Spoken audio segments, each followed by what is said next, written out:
Comparing exponential graphs of the form y equals b times a to the x as the value of b changes while b stays greater than 0. Now, before we go ahead and do this, let's just think about this. This is b times a to the x, with the b multiplying the function a to the x outside. So we'd expect this to be a vertical dilation of scale factor b. The reference graph here of 1.5 to the x has been done for us. So 2 times 1.5 to the x. Let's start with x is 0 because that's an easy one. 1.5 to the 0 is 1 times 2 is 2. Let's actually put that in the right box. When x is 1, 1.5 to the 1 is 1.5, times that by 2, that's 3. Now for some of the other values, it might be best to use the calculator. So 2 multiplied by 1.5 to the power 2 is 4.5. Let's just edit that to 3. 6.75. And we'll edit it to 4 as well. 10.125. And let's do it for some negative values. So let's make the power -1. That's 1.3 recurring. And we'll do it for -2 as well.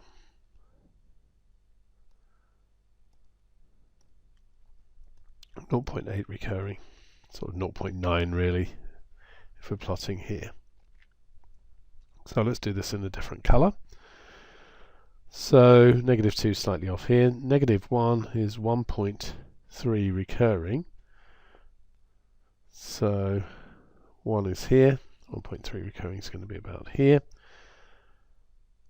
2, 1 is going to be 3.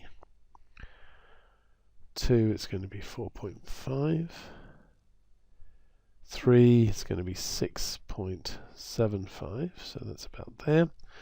And a 4, it's going to be 10.125, which we'll say is about there. So we can see the shape of this is like this.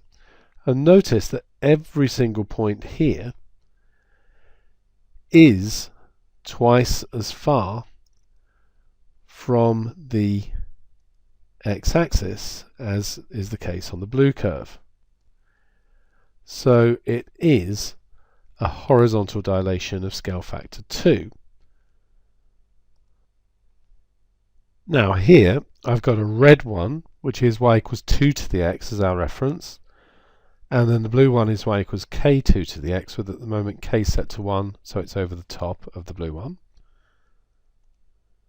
So let's just change the value of k a bit. I want to change it enough so that we can really see. Notice there's no crossing of these graphs with this one, because this one really is such that every point on the blue graph is 7 times as far away from the x-axis as every point on the red graph. That's what a vertical dilation of scale factor 7 means. And therefore they don't cross, and notice how the intercept now is at 7. If I move this up to 10, and notice they don't cross because the blue one is always going to be 10 times further above the axis as the red one. It will still have an asymptote as the negative x-axis. Now, although we were told to investigate for positive values of k, to further show that what we've got is a vertical dilation and not a horizontal dilation, if we do a negative value of k, notice how we get reflection in the x-axis as well as dilation.